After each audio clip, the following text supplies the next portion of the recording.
नेपाल की राजनीति में आज एक ऐतिहासिक पल दर्ज हुआ। देश के अंतरिम प्रधानमंत्री सुशीला कार्की ने राष्ट्र के नाम संबोधन में युवाओं को लेकर ऐसा बड़ा ऐलान किया जिसने पूरे देश की सियासत में नई हलचल मचा दी है। प्रधानमंत्री ने घोषणा की कि अब नेपाल में मतदान की न्यूनतम आयु 18 साल से घटाकर 16 साल कर दी गई है। यानी अब 16 साल का हर युवा अपने भविष्य की सरकार चुनने का हकदार होगा। सुशीला कार्की ने कहा कि ये फैसला खास तौर पर जेनजी आंदोलन के बाद लिया गया है ताकि ज्यादा से ज्यादा युवा लोकतंत्र की इस प्रक्रिया का हिस्सा बन सके। युवाओं को राजनीति में शामिल करने के इस फैसले के साथ ही एक और बड़ा कदम उठाया गया। मतदाता सूची में नाम जोड़ने की समय सीमा 1 महीने के लिए बढ़ा दी गई है ताकि नए मतदाता आसानी से रजिस्ट्रेशन कर सके। यही नहीं, विदेशों में रह रहे नेपाली नागरिकों को भी मतदान का अधिकार देने की प्रक्रिया शुरू कर दी गई है। इसके लिए जल्द ही कानून में संशोधन किया जाएगा। प्रधानमंत्री कार्की ने साफ कहा, हमारा लक्ष्य है 5 मार्च तक शांतिपूर्ण, निष्पक्ष और बिना डर के चुनाव कराए जाए। इस बड़े ऐलान के बाद तुरंत नेपाल के निर्वाचन आयोग ने भी आधिकारिक नोटिफिकेशन जारी किया। अब 16 साल या उससे ऊपर के सभी नेपाली नागरिक सुबह 8 बजे से शाम 6 बजे तक वोटर रजिस्ट्रेशन करा सकते हैं। यानी लोकतंत्र के दरवाजे युवाओं के लिए पूरी तरह से खोल दिए गए हैं। प्रधानमंत्री कार्की ने सभी नागरिकों से अपील की है कि वो ज्यादा से ज्यादा संख्या में चुनाव में हिस्सा ले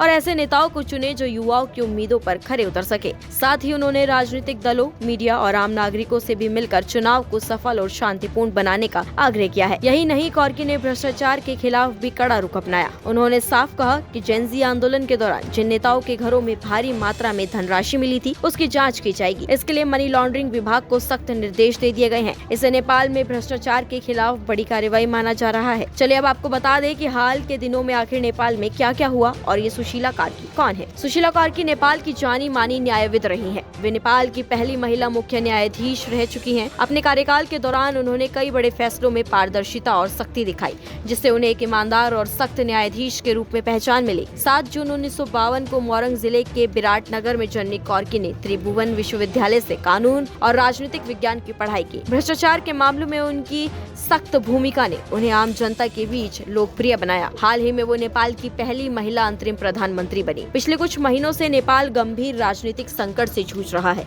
यहाँ के युवाओं, खासकर जेनजी ने बड़े पैमाने पर आंदोलन शुरू किया। इस आंदोलन की शुरुआत तब हुई जब सरकार ने कई सोशल मीडिया प्लेटफॉर्म्स पर प्रतिबंध लगा दिया। युवाओं ने इसे अपनी अभिव्यक्ति की स्वतंत्रता पर हमला माना। देखते ही देखते ये विरोध आंदोलन भ्रष्टाचार, बेरोजगारी और राजनीतिक परिवारवाद के खिलाफ एक राष्ट्रीय जन आंदोलन में बदल गया। प्रदर्शनकारी और पुलिस के बीच कई बार हिंसक झड़पें हुई। काठमांडू समेत कई शहरों में स्थिति तनावपूर्ण हो गई। इस दौरान सरकार और नेताओं के घरों से भारी मात्रा में नकदी मिलने की खबरों ने आग में घी का काम किया। जनता का गुस्सा और बढ़ गया और आखिरकार प्रधानमंत्री KP शर्मा ओली को इस्तीफा देना पड़ा। ओली के इस्तीफे और संसद भंग होने के बाद देश में एक संक्रमणकालीन सरकार की जरूरत पड़ी। नेपाल की राजनीति में जनता का भरोसा डगमगा चुका था। ऐसे में सभी दलों ने मिलकर एक ऐसे चेहरे पर सहमति जताई जो ईमानदार और निष्पक्ष हो। इसी वजह से सुशीला कार्की को अंतरिम प्रधानमंत्री बनाया गया। कुल मिलाकर ये फैसला नेपाल के युवाओं को राजनीति के केंद्र में लाता है। 16 साल का हर नागरिक अब बदलाव का हिस्सा बनेगा। ये सिर्फ एक चुनावी घोषणा नहीं बल्कि एक नए राजनीतिक युग की शुरुआत है। कार्की के इस फैसले पर आप लोगों की क्या राय है? कमेंट सेक्शंस में हमें जरूर बताएं।